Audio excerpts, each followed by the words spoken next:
teoría pues acompaña a lo que es la Convención de Viena. Por eso habíamos visto antes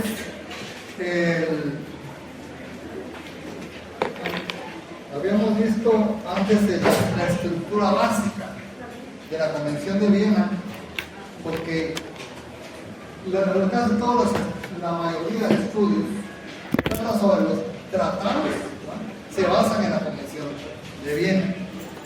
Entonces van a ver la exposición que hace el doctor Lanos, es también la Convención de Viena la que rige pues esas exposiciones.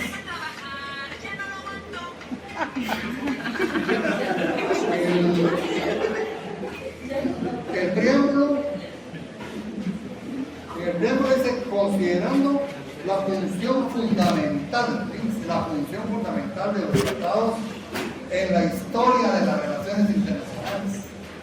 Es decir, que los tratados tienen una incidencia directa en el desarrollo de la comunidad internacional. Es una de sus características importantes, ¿verdad? Su incidencia directa en el desarrollo de la convivencia internacional. Vean ahora, incluso bajo esta situación de tensión que vive el mundo, ¿verdad? ¿Qué es lo que se saca a relucir? Los tratados. Y se apuesta a la diplomacia, es lo que debe apostarse. Pero ¿en qué se basa la diplomacia para desarrollar su función, su actividad? ¿En qué se basa la diplomacia mundial? En los tratados internacionales. Básicamente de eso habla, los tratados internacionales. Y otra relación jurídica fundamental, sus propios leyes fundamentales. Por ejemplo, la diplomacia guatemalteca, ¿verdad? Aparte de los tratados, ¿qué otra ley importante le sirve de punto de referencia? La Constitución política. Entonces vemos pues que los tratados forman parte fundamental, ¿verdad?, de la convivencia y el desarrollo de la vida internacional de los estados. Dice también, reconociendo la importancia cada vez mayor de los tratados como fuente del derecho internacional. Fuente del derecho reconocido, jurídicamente, y como medio de desarrollar la cooperación pacífica entre las naciones, sean por fuera sus regímenes constitucionales y sociales. Es decir, que los tratados se aplicarán a todos los estados en general. No existe un sistema jurídico, un sistema social o un sistema político específico para aplicar los tratados. ¿Qué es lo que se requiere entonces? La manifestación de voluntad. En este caso, soberana, ¿verdad?, de los estados, independientemente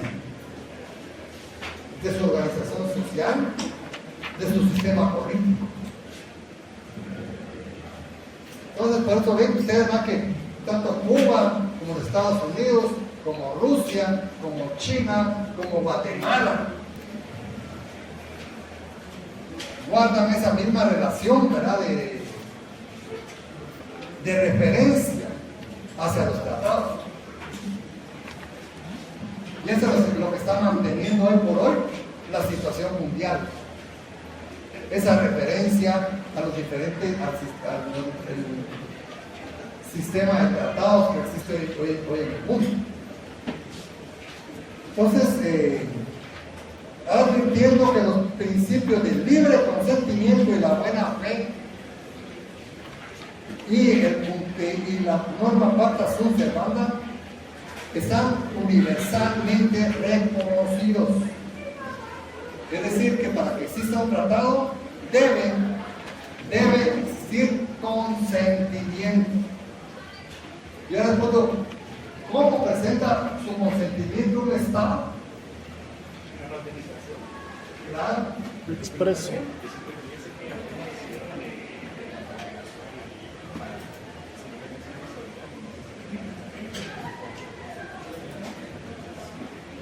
Eso me parece.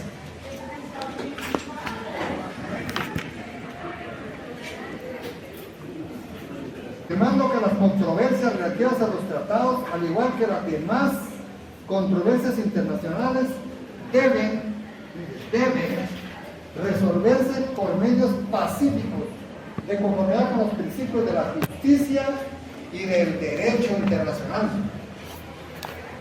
¿Cuál será la justicia internacional ustedes y el derecho internacional? Tienen que tener un sistema jurídico, ¿verdad? Netamente internacional.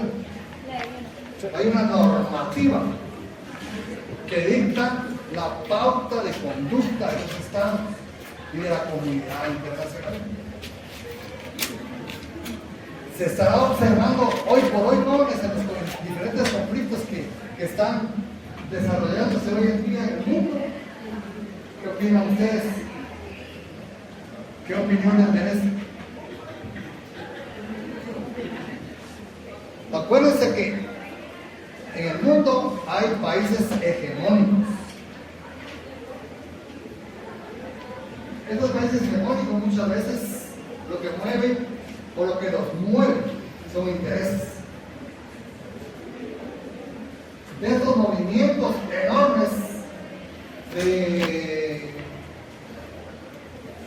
cuestiones militares, de armamento, ¿quién cree ustedes que ha salido beneficiado económicamente? ¿Cuál es el gran movimiento que hay? Los países que producen las armas, ¿verdad? Han tenido unas ganancias enormes.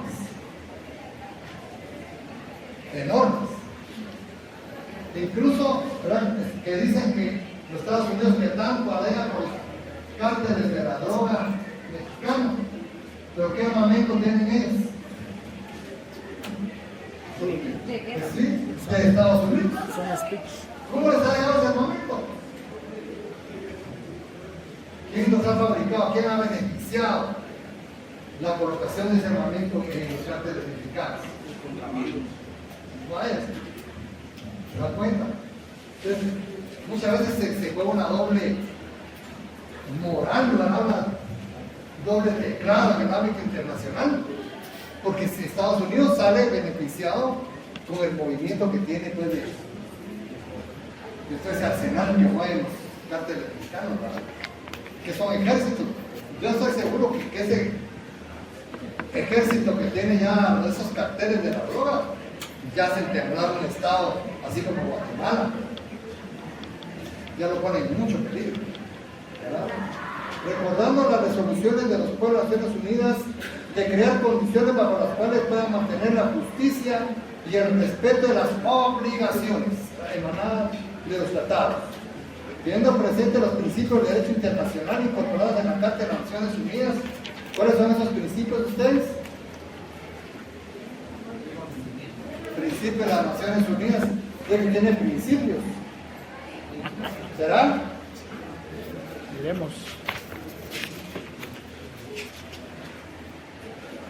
Igualdad.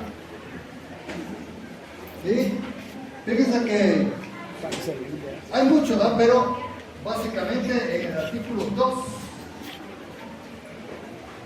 para realizando los propósitos, la carta también tiene propósitos,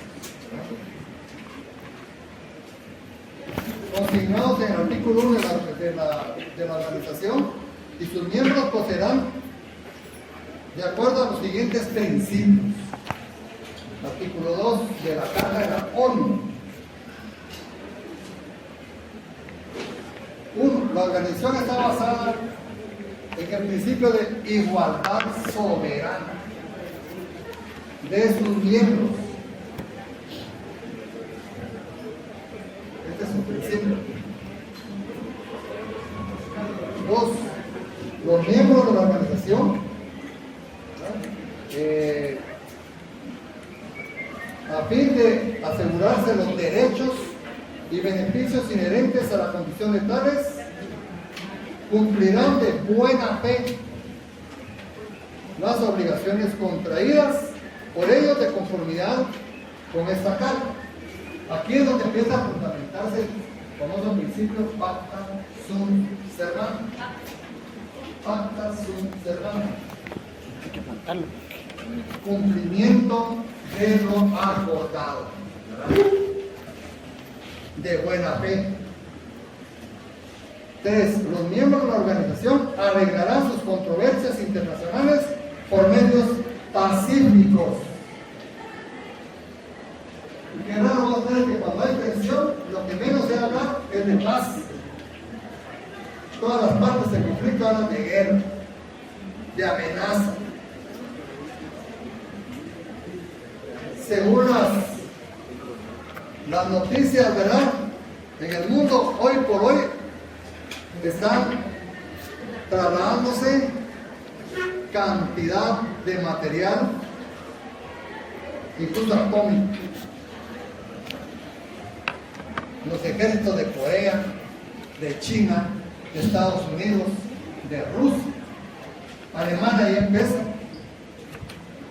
están movilizando arsenal atómico. ¿Nos involucrarán nosotros? Ahí no nos vamos a zafar, ¿verdad? Ahí no hay distinción. ¿Verdad que no? Son indiscriminadamente. Como decía, dice que Estados Unidos tiene arsenal secreto a 120 metros bajo tierra. ¿Qué tiene? No saben, pero hay algo ahí. Imagínense. A 120 metros bajo tierra tiene material secreto de carácter militar. Eso me imagino cuando le toque ya con los grandes, ¿verdad? Como China, Corea del Norte, que están de los 8 ejércitos más grandes del mundo, y por hoy, la India, Rusia, que son enemigos poderosos de los Estados Unidos, ¿verdad? Y están pues en esa situación, ¿verdad? Con armas de guerra de dimensiones que no conocemos hoy por hoy. Incluso Rusia y China tienen armas, dicen, que pueden lograr una temperatura más elevada que la del Sol. Imagínense.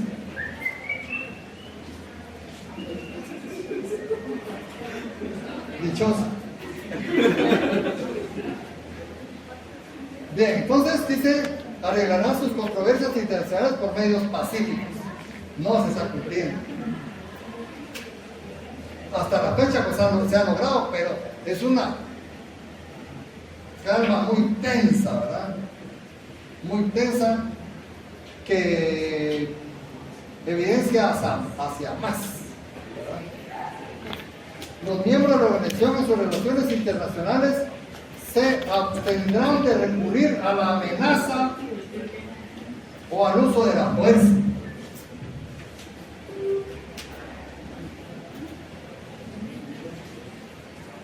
Los miembros de la organización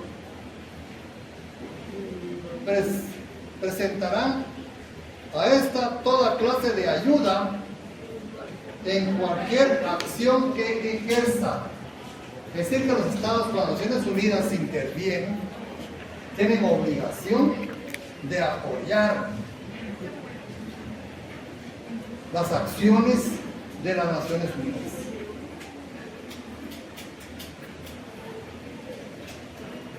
Y también tenemos pues, la no intervención desde estos principios.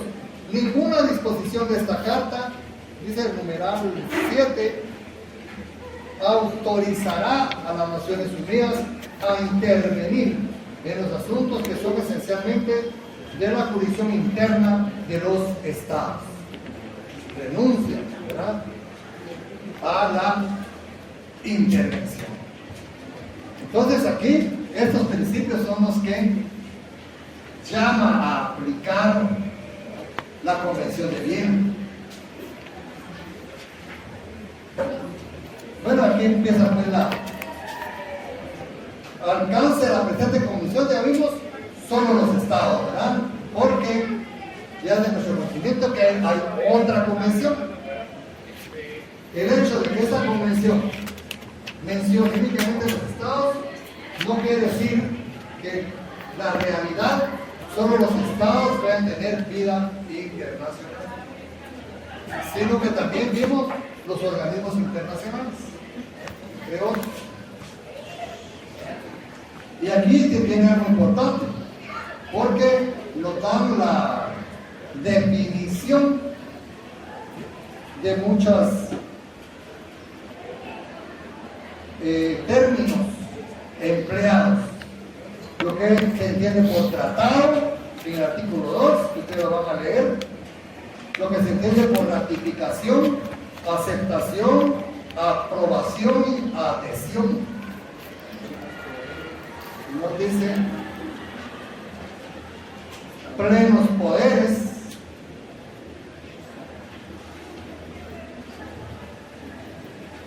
que es una reserva,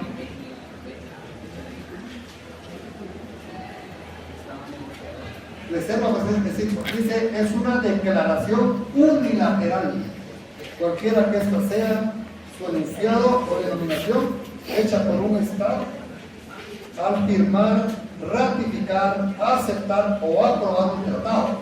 En todos esos momentos puede hacerse una reserva unilateral, ¿no?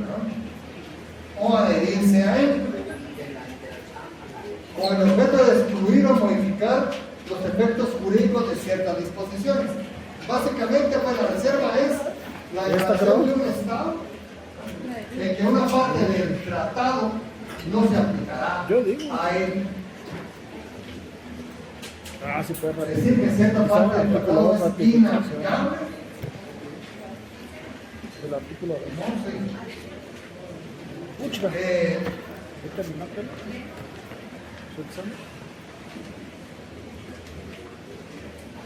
sí estudió.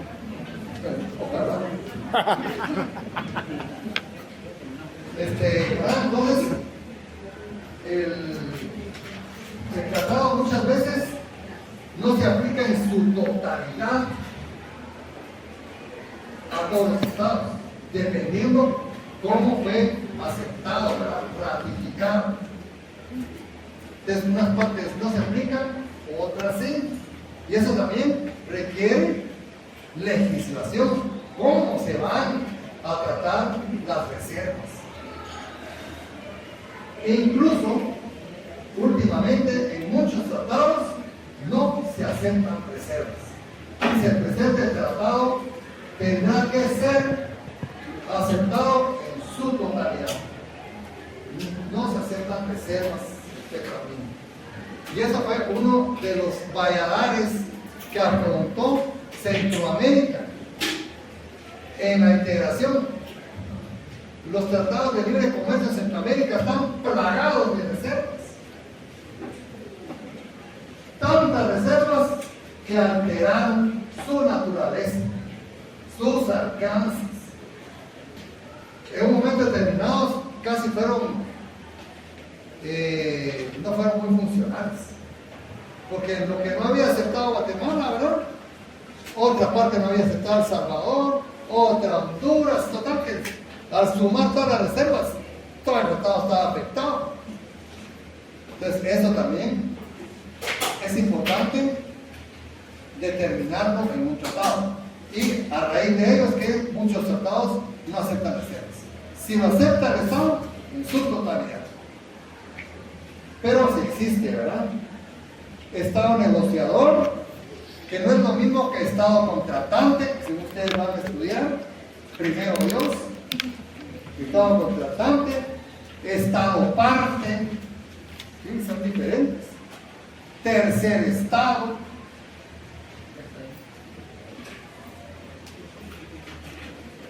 También organización internacional, son lo mismo que organismo internacional, ¿verdad? Es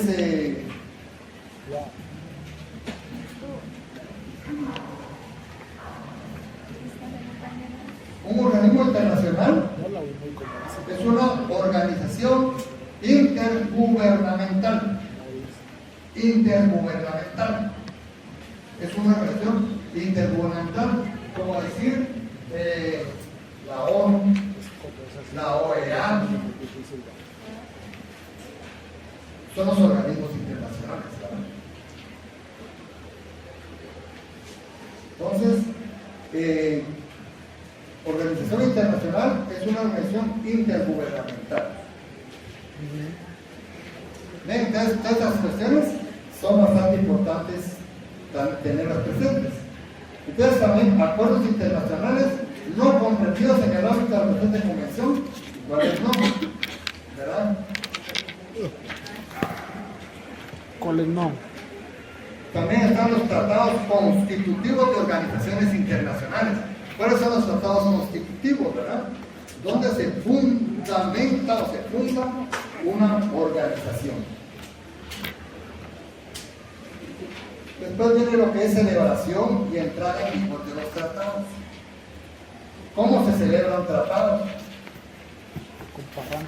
¿Cómo empiezan hablando? Capacidad. ¿Quiénes tienen capacidad para negociar un tratado? ¿Quiénes tienen capacidad? Los estados, ¿verdad? Y podríamos ir más ampliamente los sujetos de derecho internacional, ¿verdad? Excluyendo tal vez a la persona humana. Ahí todo, derecho internacional. Derecho igualdad. Ellos solo tienen capacidad según la Convención de Viena 1969, ¿verdad? Los estados.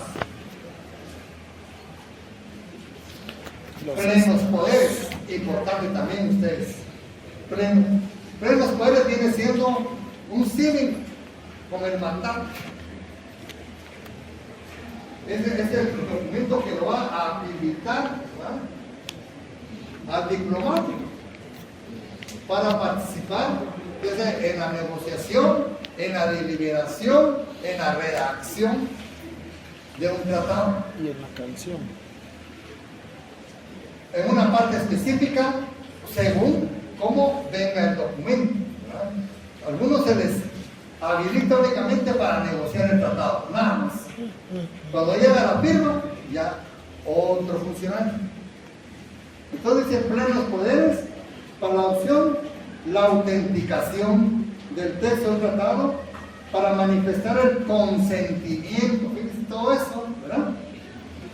De considerarse un tratado, se considera que una persona representa a un Estado, fíjense, se considera que una persona representa a un Estado,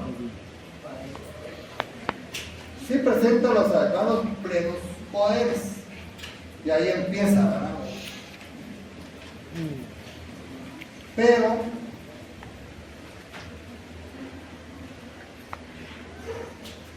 fíjense en el numeral 2 dice, en virtud de sus funciones y sin tener que presentar plenos poderes, se considera que representan al Estado, básicamente ¿quiénes? El jefe de Estado y el canciller, aunque hay otros. Ustedes van a ver aquí en la convención que hay otros funcionarios. Sí, que entre jefe de Estado y jefe de gobierno, ¿cuál es la diferencia? Básicamente se toma como sinónimos, ¿verdad? Presidente, primer ministro. Aquí se toma más o menos de forma sinónima, que se supone que es el de mayor jerarquía ejecutiva por naturaleza, va a representar a un Estado. Entonces, lo que tienen estos dos funcionarios es que no necesitan plenos poderes y pueden participar en toda la negociación, en toda la celebración del tratado, su negociación, la opción del texto, la firma. ¿Por qué? Por la alta jerarquía que tienen, ¿verdad? Porque los tratados regularmente se firman al referéndum. ¿Qué quiere decir al referéndum? Como que dice, sí, pues, como que pendiente de algo, ¿verdad? Entonces, el funcionario que representa al Estado, en este caso al Estado de Guatemala, puede firmar el texto, lo firma. ¿Y qué sucede?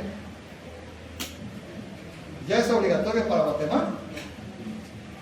Todavía no, ¿verdad? Tienen que analizarlo. ¿Quiénes lo analizan todavía para Guatemala? El Congreso de la República y el Ejecutivo. El Congreso de la República que lo aprueba y el Ejecutivo que lo ratifica. Por eso el referéndum, ¿verdad? Porque todavía necesita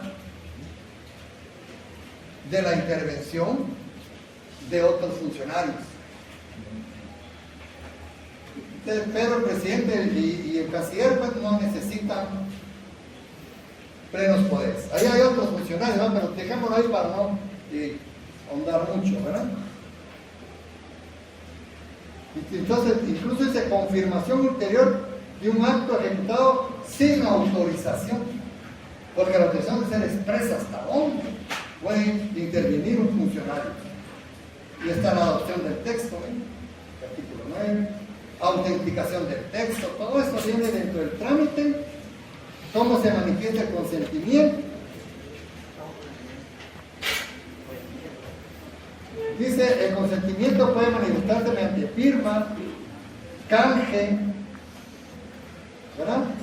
De un tratado, ratificación, aceptación, aprobación, adhesión, hay muchas formas, ¿verdad? Son el artículo 11. Y ahí es bien explicado el artículo 12, cómo es mediante la firma, mediante el canje, el artículo 13, mediante la ratificación, ahí todo viene como va explicando la convención de vida, todos esos pasos, ¿verdad? Nos va explicando pormenorizadamente. También mediante la adhesión. La adhesión, lo que tiene de diferente aquí es que la adhesión, este Estado no ha participado en la oración del tratado. La adhesión se da a un tratado ya en vigor. Entonces hay un Estado que manifiesta, ¿verdad? Que manifiesta el interés de participar en ese tratado como Estado parte. Estado parte. Y tiene su propio procedimiento, ¿no? De adhesión. Y ahora es adherido, pasa a formar parte del tratado en las mismas condiciones, ¿verdad? En las mismas condiciones que los demás estados. Y existe también el artículo 6, el canje y el depósito. ¿De qué se diferencia el canje del depósito? Canje de depósito de los instrumentos de El canje se da básicamente entre en los los tratados estados bilaterales. Canje de notas, le llaman a veces. Canje de notas, le dicen a veces. Pero se da entre los tratados bilaterales. Y el depósito se da en los tratados multilaterales. Porque imagínense que son 80 participantes, no va a haber 80 intercambios, ¿verdad? Imagínense multiplicar 80 por 80, ¿cuánto se valdría? ¿A qué se volvería ese intercambio de notas? Entonces ya en los multilaterales lo que hace es, se acuerda un lugar de depósito. Regularmente la Secretaría de las Naciones Unidas. Entonces ahí ratifican, ahí depositan su ratificación. Y esa es la diferencia, ¿verdad? El canje bilateral y depósito multilateral.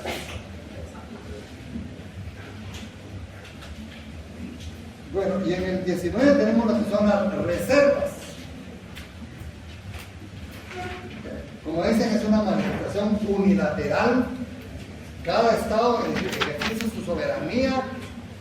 Muchas veces dice, miren, en atención al artículo tal de la Constitución de la República, tal, ¿verdad? Esta parte no puede ser aplicada porque contradice los principios de, ¿verdad? Y ahí lo deja. Entonces una parte del tratado no se le va a aplicar. Pero ahora viene cómo se formula el artículo 19, cómo se formula, si se acepta o no se acepta, porque una cosa es que un Estado diga, miren, por tales y tales cuestiones, el Estado de Guatemala pues no se le podrá aplicar, ¿verdad? Y presenta una reserva respecto a los artículos tales, tales y tales. Otra cosa es que se lo acepte. Acuérdense que está frente a otros entes soberanos. Y puede que esa reserva les afecte negativamente. Entonces ahí en el tratado se ve que, ¿qué pasa si no le aceptan? ¿Qué pasa si no se le acepta la totalidad? Bueno, uno está de bueno, por mí no hay problema. El Estado no acepta la reserva, ¿verdad? Hechas a él por el Estado de Guatemala. Por eso yo no. Otro dice, bueno, yo acepto sobre tales y tales y tales, sobre las otras no. Miren todo lo que se puede volver con las reservas. Por eso es que muchos, le digo, muchos tratados no las aceptan, porque ponen un tratado demasiado complicado para su aplicación. No sabemos en qué situación estamos frente a unos, frente a otros, y se desnaturaliza mucho, pero sí existe pues esta situación. Hay cuestiones que muchas veces golpean situaciones constitucionales, ¿verdad? Entonces no se puede retirar las reservas también. ¿Cómo entra en vigor los tratados? Dice, entra en vigor de la manera y en la fecha que en él se disponga. No hay una forma. En cada tratado se dispondrá cómo y cuándo. Eso se lo dispone pues en la asamblea, ¿verdad?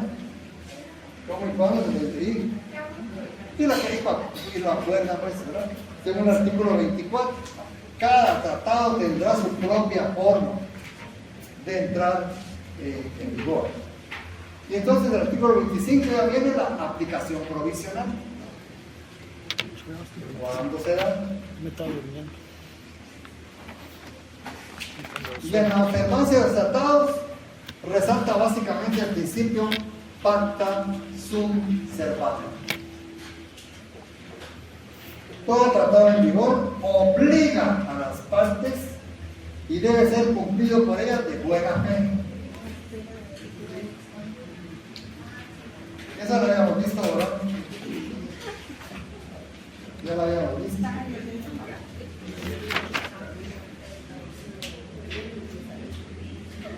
Al 26. Estoy durmiendo. Bueno, ahí continuamos cómo se va a aplicar. En la sección tercera, que empieza en el artículo 31, habla sobre interpretación de los tratados. 31. Nosotros en la ley de organismo judicial tenemos también cómo se interpreta la ley, ¿verdad? Sí. Y toda ley tiene su forma de interpretación. Eso, como digo, ustedes ya lo conocen. O así lo deberían. La ley de organismo judicial nos dice, ¿verdad?, taxativamente cómo se interpreta la ley. Textual, otra cosa es sistemática.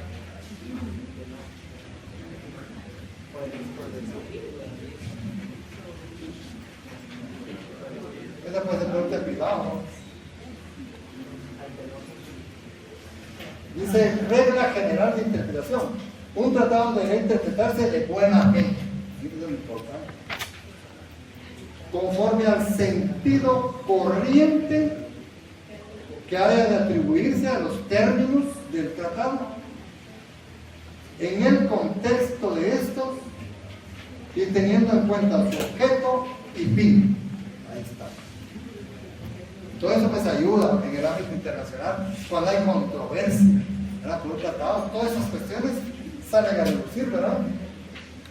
Para el intento de interpretación de un tratado, el contexto comprende, además del texto, incluido su preámbulo y anexos. Ahí va explicando cómo, ¿verdad? ¿Qué entendemos por contexto? Todo instrumento formulado por una o más partes con motivo de la celebración de un tratado y aceptado por demás como instrumento referente a tal lado. Fundamente con el contexto habrá de tenerse en cuenta, juntamente con el contexto habrá de tenerse en cuenta. Todo acuerdo ulterior, o sea, lo contextualizan también, ¿verdad? En el tiempo.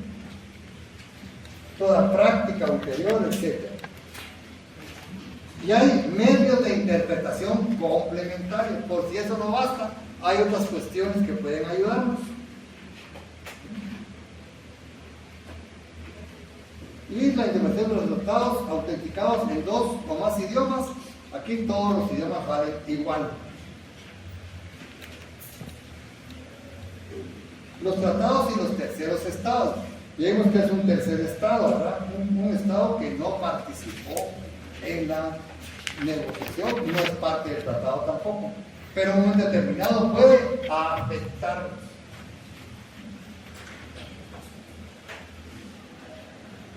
En la parte 4, enmienda y modificación de los tratados.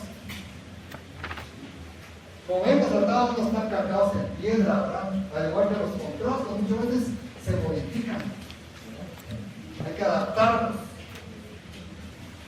Y también, pues, los tratados muchas veces requieren, ¿verdad?, ponerlos acordes a situaciones para que sean viables, que no se tomaron en cuenta en la negociación.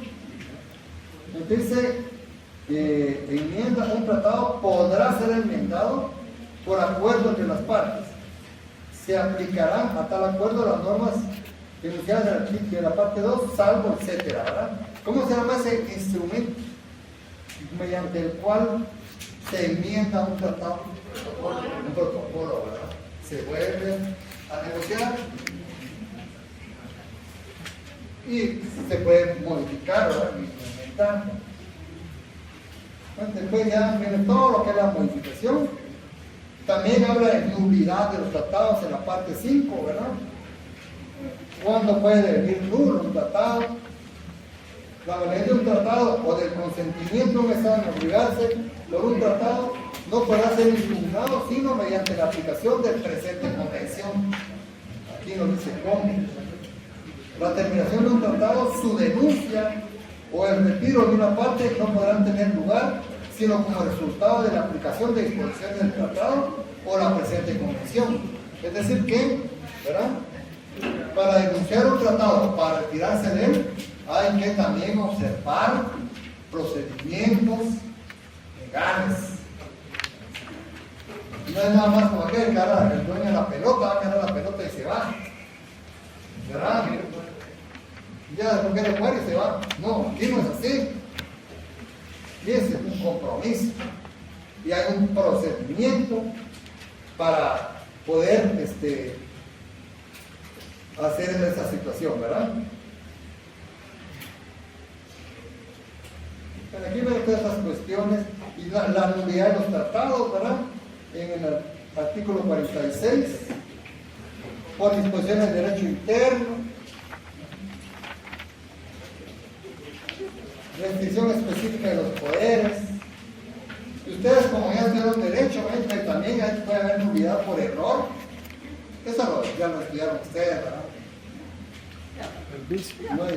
Por dolo, también, ¿verdad? Corrupción del representante de un Estado. Ese tema sí lo sabemos nosotros, ¿verdad? Coacción. Eso sí se hará a ustedes.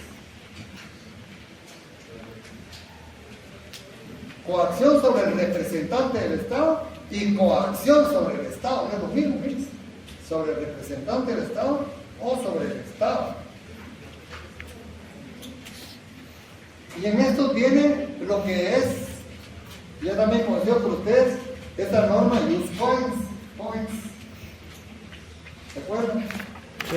Es nulo, fíjense, porque estamos hablando de nulidad de tratados. 53. Es nulo todo tratado que en el momento de su celebración esté en oposición con una norma imperativa de derecho internacional general. Es decir, que aquí la norma ya existe, sirve como un freno y no deja que ningún tratado nazca en oposición a él. La norma, ¿verdad?, existe antes que el tratado. Y esa es la diferencia con el norma de Osborne consecuente.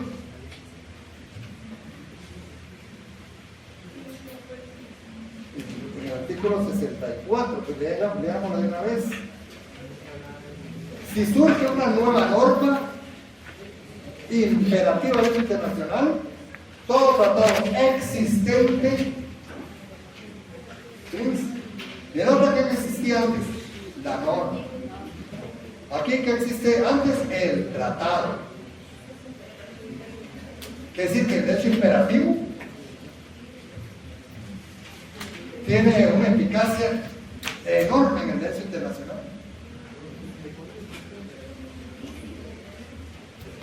Esa es la diferencia básica, ¿verdad? Y como ven, está en terminación de los tratados y suspensión de su aplicación. Sección tercera. ¿Cómo termina un tratado? Conforme la terminación de un tratado o el retiro de una parte podrá tener lugar conforme a lo dispuesto en el tratado. El tratado mismo era cuándo termina, o en qué forma, o bajo qué circunstancias. Y a veces se reduce el número de partes a un número tal que ya no es efectivo, pues, ¿verdad? Continuar el tratado con ese número de partes. Entonces también, ¿verdad? Se cumple también el objeto del tratado, o lo denuncia. Como ven, hay muchas situaciones que pueden darse, ¿verdad? Puede haber la celebración, dice, de otro tratado posterior. Eso también se da en la ley, ¿verdad? Cuando surge otra ley posterior, ¿verdad? ¿Qué sucede con la anterior sobre el mismo tema? Aplicación de leyes en el tiempo. Aquí, ¿verdad? Y mira, aquí están todas las situaciones que pueden darse. Y está lo que dice la norma justo es consecuente.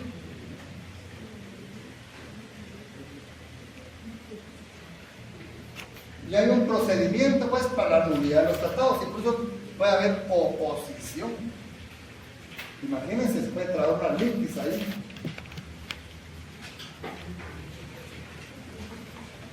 Consecuencias de la nulidad, ¿cómo ven? Lo importante pues nosotros no vamos a ser expertos pues, en esto, ¿verdad? Pero es importante que ustedes tengan ese conocimiento básico, ¿verdad? Decir, bueno, esto puede estar. Miren ustedes, en el ejercicio de nuestra profesión, a veces nos topamos con cuestiones que no nos imaginábamos. Porque nosotros como abogados tenemos un campo muy amplio para desarrollar nuestra profesión. Y a veces yo terminé viendo cuestiones satelitales, comunicación satelital. Fui asesor de la Superintendencia de Telecomunicaciones. Empezar a estudiar, ¿no?, las cuestiones de derecho pues, de satélites, comunicaciones internacionales, ¿verdad? Cosas nuevas, hablar con los ingenieros, ¿verdad? Las frecuencias, satélite de comunicación. Fíjense que lo que aquí en Guatemala se vendió una frecuencia, lo que era la 300,000 pensantes. En Costa Rica sus frecuencias las vendía en 100 millones de dólares. Mucha diferencia a ustedes. ¿Qué estamos haciendo con nuestras frecuencias? Es como una anécdota, ¿verdad? Había un presidente X, no me da el nombre, ya nada se lo oye, ese ya no se compone, pues ya no se reduce. Hablamos con los técnicos y todo, y se hizo una fórmula para vender de otra forma las frecuencias. Sí va a aumentar una cantidad enorme, casi a nivel de Costa Rica, las frecuencias, porque son escasas, no crean que que nacen como las matas de empleo en el campo, ¿no? Ahí están y no hay más. Es un espectro único que existe, ¿verdad? Que responde a frecuencias y a formas geométricas. Entonces, digamos, tienen que venderse mejor, ¿verdad? Porque viendo cómo vende Costa Rica y nosotros es una diferencia ridícula. Y se les va a presentar la fórmula presidente. Le gustó y todo. Digo, vamos a proponer el cambio a la ley. Ya en la noche, o el telefonazo de presidencia, no presenten nada. Podría afectar a un sector, ¿verdad? Aquí, poderoso. ¿Qué habló? ¿Con quién habló? La única cosa que les voy a decir es que era corrupto. Por eso ya, fíjense, y esos son bienes del Estado, pues. No se venden, sino solo se da como en arrendamiento, ¿verdad? Pero, bueno, hay tanta cosa que hay ustedes, cuando uno se mete a esas cuestiones, van aprendiendo nuevas situaciones muy interesantes, ¿verdad? Pero vamos por ahí con esas cuestiones, ¿verdad? Que en un momento determinado uno puede toparse con situaciones de estas, ¿verdad? Y no sabe ni siquiera dónde empezar a buscar. Por lo menos tiene un punto de referencia, dónde ir a buscar. Pues. Bueno, ahí vienen las discusiones diversas, todo, ¿verdad? Pero también los tratados tienen su aspecto doctrinario.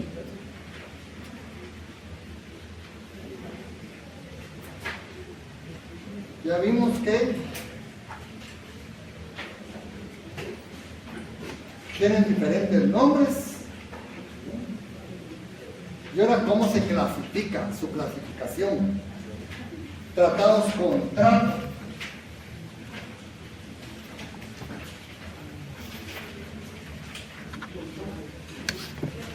Tratados contrato.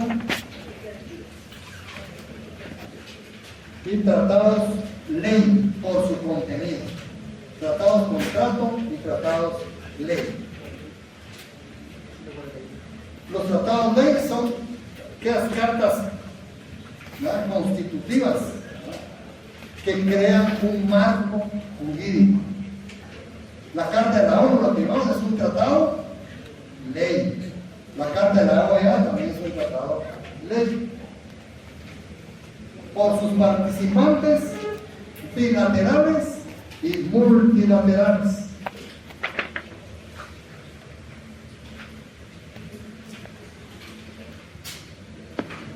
¿Verdad? Bilateral de todos los estados. Ahí que sea el canje o el depósito. El canje. ¿Verdad? De los multilaterales, del depósito participan más de 2 estados. Más de 2 estados. Por su objeto, generales y especiales.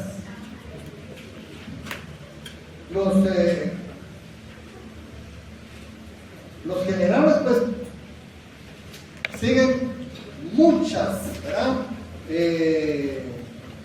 actividades u objetivos. Un ejemplo de tratados generales están en la ONU y la OEA. Tienen salud, carácter militar, agricultura, derechos humanos, educación. Miren, muchos objetivos. Esos son de objetivos generales. Y especiales, ¿cuál podría ser? Por ejemplo, la OIT. ¿Qué objetivo tiene? Solo trabajo, ¿verdad? La OMS, solo salud, ¿verdad? Solo. La UIT que miraba ahí en la CIT, ¿verdad?, la Organización de Telecomunicaciones Internacional, solo telecomunicaciones. Solo telecomunicaciones.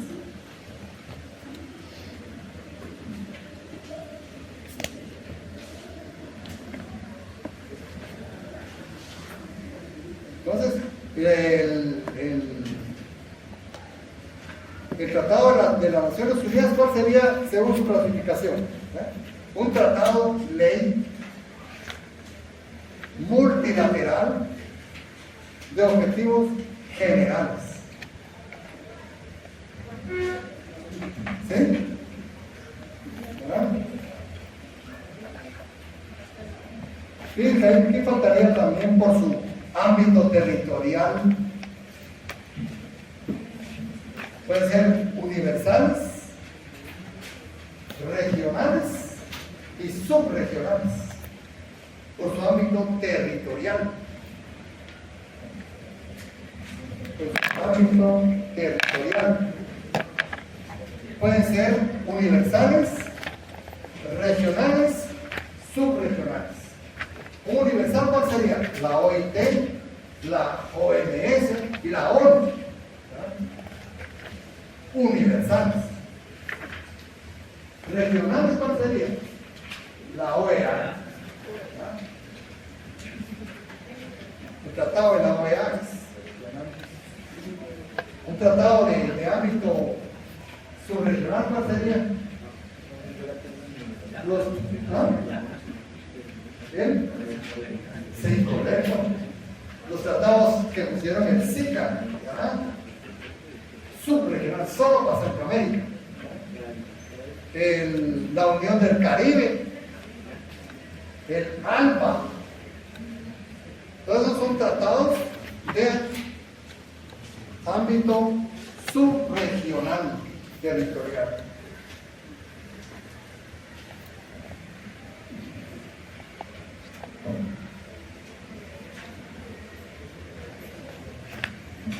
Ven entonces que es variado, ¿verdad? Y es la información es amplia de los tratados y se converge, ¿verdad?, el aspecto doctrinario con el aspecto legal.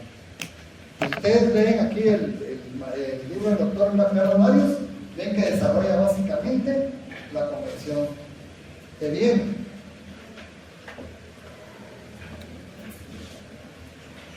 La Convención de Viena habla sobre la celebración, sobre la forma, ¿verdad? Canje, ya mejor el canje del depósito, la adhesión, que los mismos, ¿verdad? Lo que pueden hacer ustedes al estudiar esto, vayan poniendo los artículos de la Convención de Viena a estos temas, para ir ubicándose y ubicando el tratado, ¿verdad?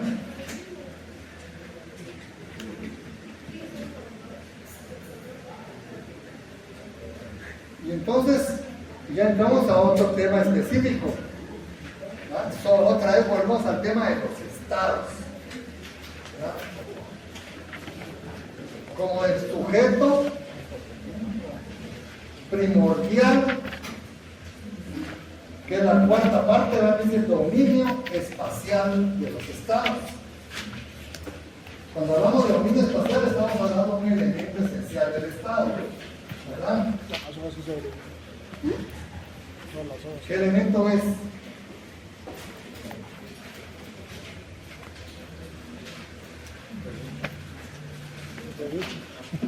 ¿Sí? Aquí en nuestra Constitución tratará sobre el espacio, ustedes, sobre el elemento espacial. Dice el artículo 142 de la soberanía y el territorio. Dos elementos ya del Estado, ¿verdad?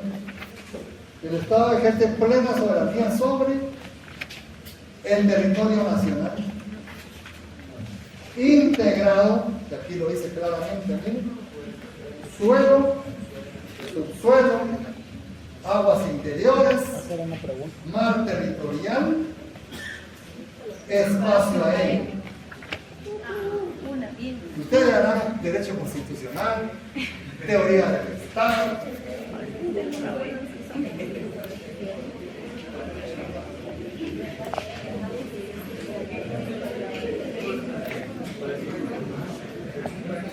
¿Verdad?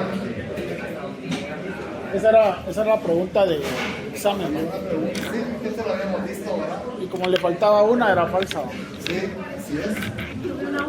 Una buena, un punto por lo menos. Miren, el manejo de redes está muy mal, ustedes.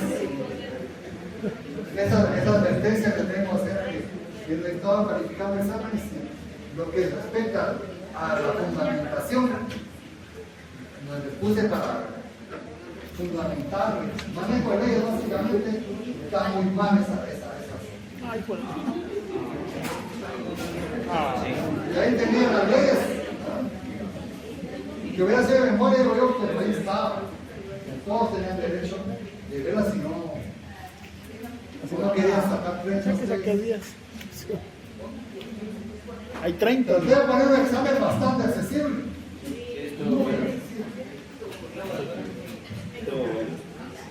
¿Verdad? Siento que sí les falta aplicación en el estudio. Ustedes, y eso es lo que. Ni un 30, ¿sabes? Y es que también aquí vienen un fenómeno que muchos de ustedes estudiaron solo un mes aquí en la facultad. Sí. Y eso es derecho. Bien. Y otros que están acostumbrados a contestar el examen en grupo, ¿a ustedes? Pero veamos a los parciales.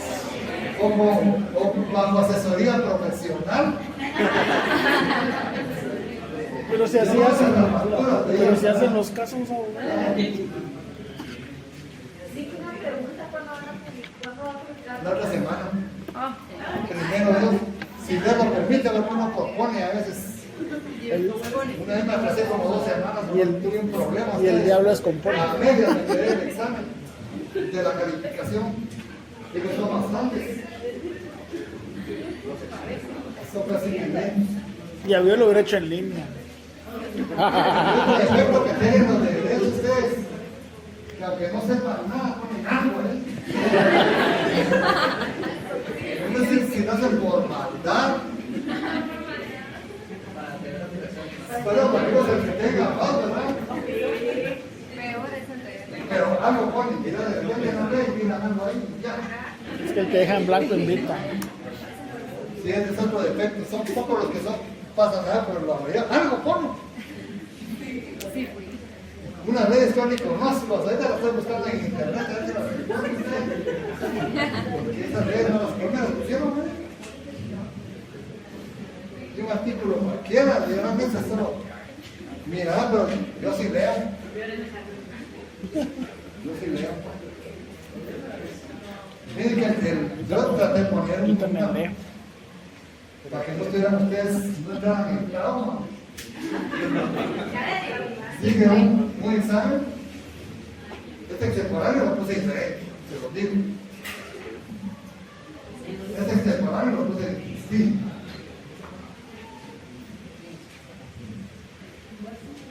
Como debía ponerse.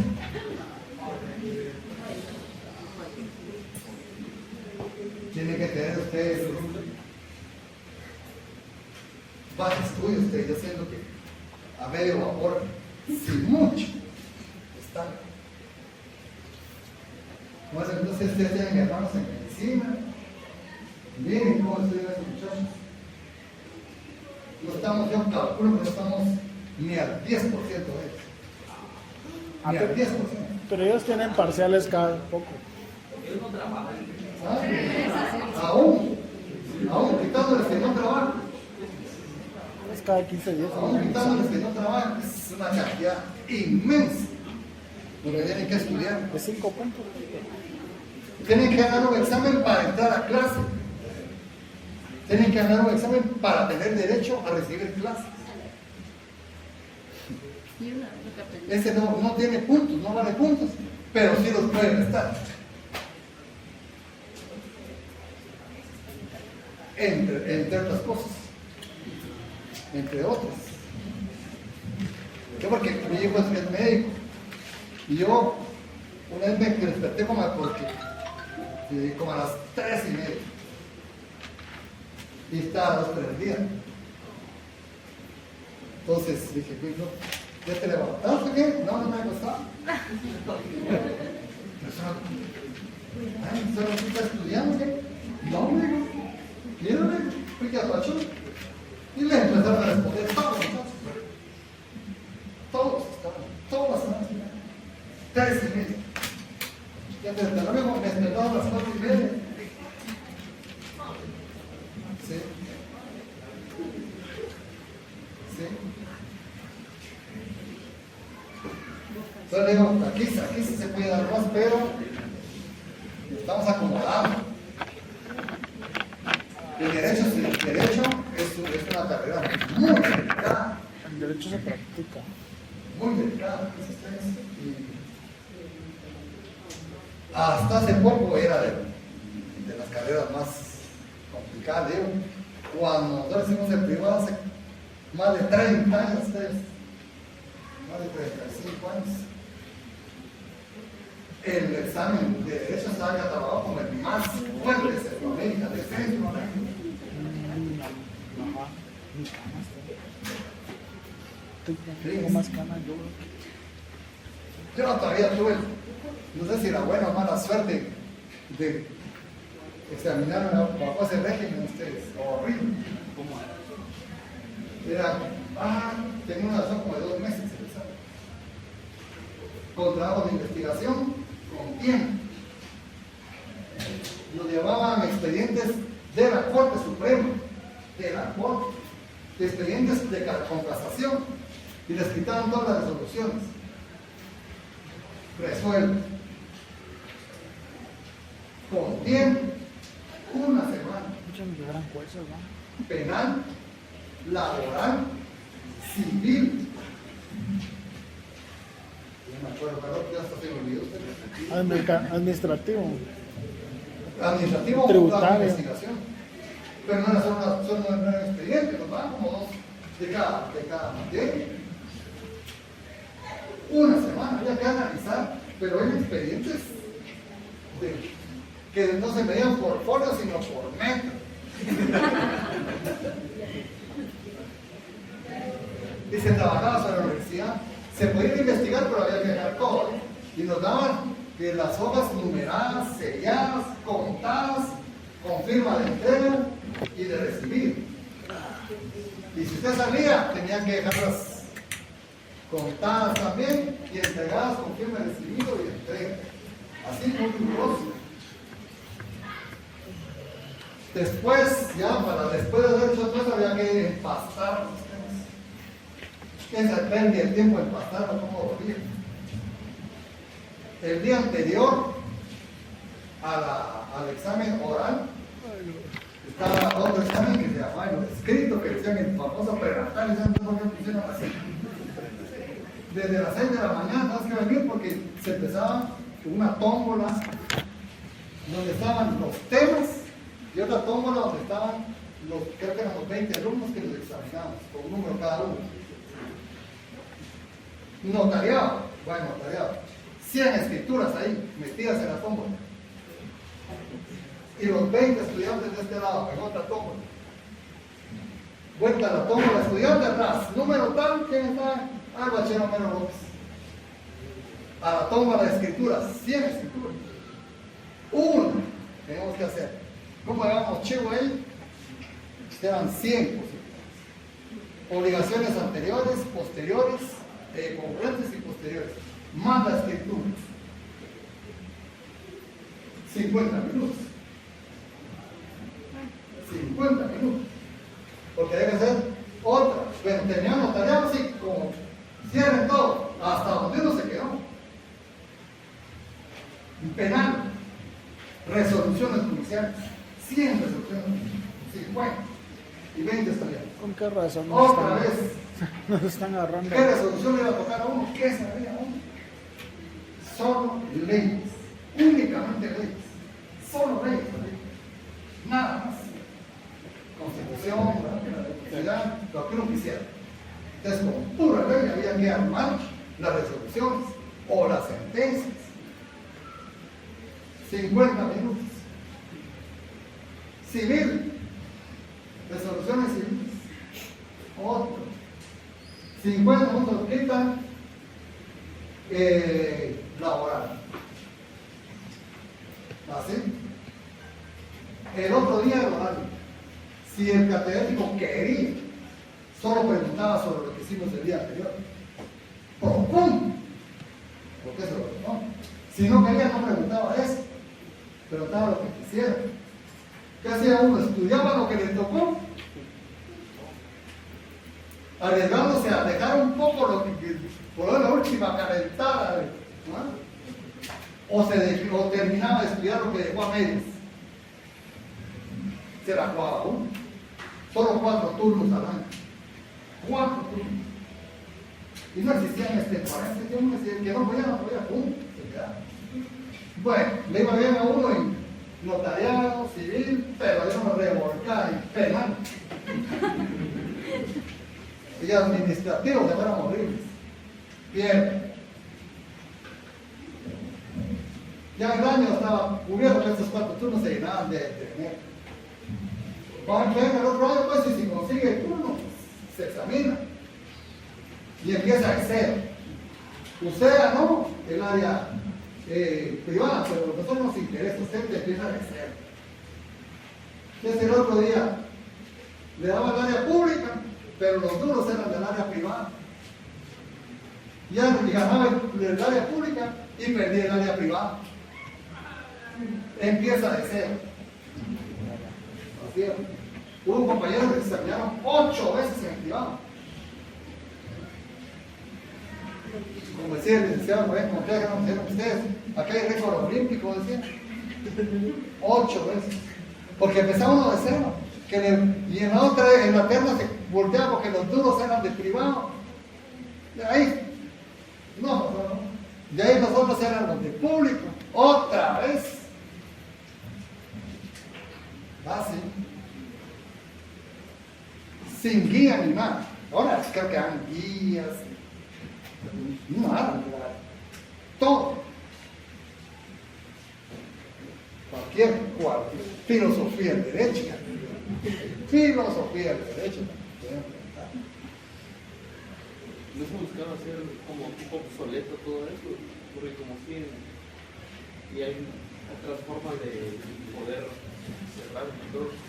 Yo miraría si es obsoleto o no, si sale mejor preparado de ahora o lo de antes. Habría que ver, ¿no? Yo no digo que estábamos mejor porque uno no puede ver, pero a ver, tenemos que... Y no había todos los libros que hay ahora. Quick Peña, Fuego Calón, Diego Espincano,